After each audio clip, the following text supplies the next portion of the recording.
ଚେତନାର ଦିଗ୍ବଳୟ। ମନୋଜ ଦାସ। ବିଷୟଟି ହେଉଛି ବିଷାଦ କବଳିତ ଭାରତ। ବିଶ୍ୱ ସ୍ୱାସ୍ଥ୍ୟ ସଂସ୍ଥା ଦ୍ୱାରା ଗତ ଜୁଲାଇ ଶେଷ ସପ୍ତାହରେ ପ୍ରକାଶିତ ଏକ ବିବରଣୀ ଅନେକଙ୍କୁ ବିସ୍ମିତ କରିଛି। ବିବରଣୀର ସାର କଥା ହେଲା, ପୃଥିବୀବ୍ୟାପୀ ଏକ ସମୀକ୍ଷାରୁ ଜଣାପଡ଼ିଛି ବିଷାଦଗ୍ରସ୍ତ ମଣିଷଙ୍କ ସଂଖ୍ୟା ଭାରତବର୍ଷରେ ହିଁ ସର୍ବାଧିକ। ଶତକଡ଼ା 36 ସଂଖ୍ୟକ ନରନାରୀ ହତାଶ, ଉଦାସ ଭାବ ଏବଂ ଏକ ପ୍ରକାର ମୃଦୁ ଆତଙ୍କମୟ ଅବସ୍ଥାରେ କାଳତିପାତ କରୁଛନ୍ତି। ଶତକଡ଼ା 9 ସଂଖ୍ୟକ ନରନାରୀଙ୍କ ଜୀବନରେ ଏହା ପୁଣି ଚିରସ୍ଥାୟୀ ହୋଇଯାଇଛି ବୋଲି ଧରି ନିଆଯାଇପାରେ।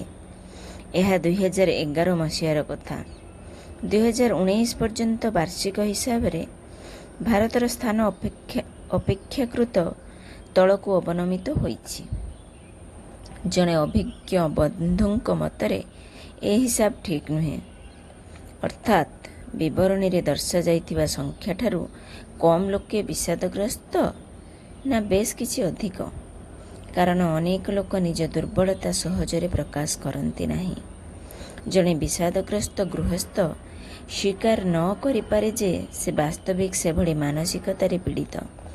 କାରଣ ତା'ର ସ୍ୱୀକାରୋକ୍ତିର ପ୍ରଭାବ ହୁଏତ ତା ପରିବାର ଉପରେ ପଡ଼ିବ, ହୁଏତ ବନ୍ଧୁମାନେ ତା ପ୍ରତି ଦୟାଭାବ ଦେଖାଇବେ, ହୁଏତ ତାକୁ ମାନସିକ ରୋଗୀ ବୋଲି ଠଉରାଇବେ।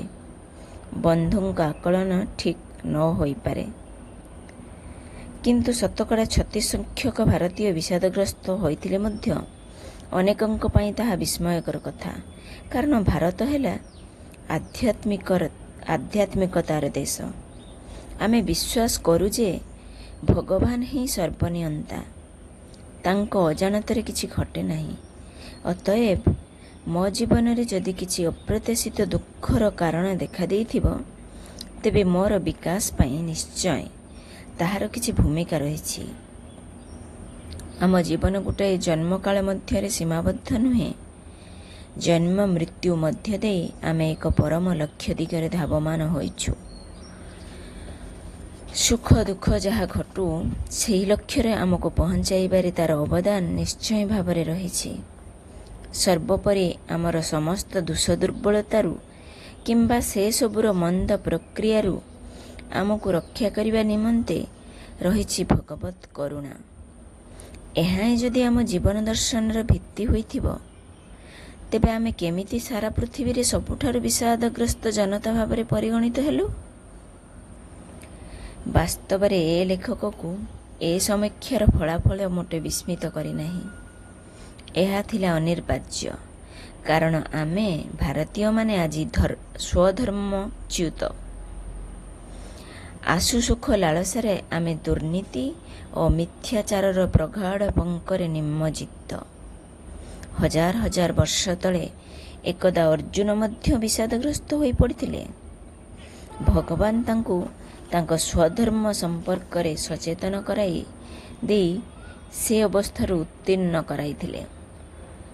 ସେ ଅଭୟବାଣୀ ଗୀତା ଆମ ସମସ୍ତଙ୍କ ପାଇଁ ଉଦ୍ଦିଷ୍ଟ।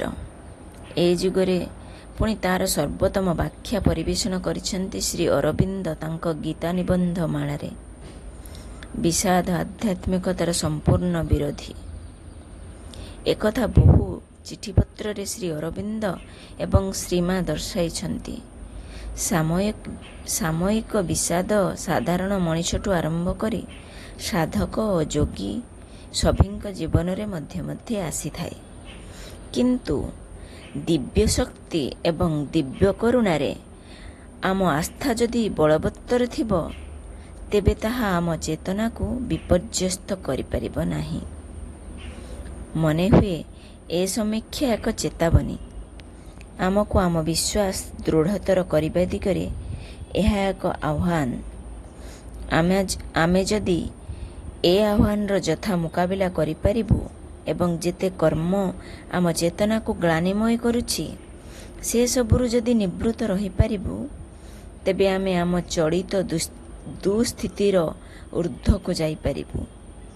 ଭାରତୀୟମାନଙ୍କର ସେ ଶକ୍ତି ରହିଛି ତମସାବୃତ ଭାବରେ।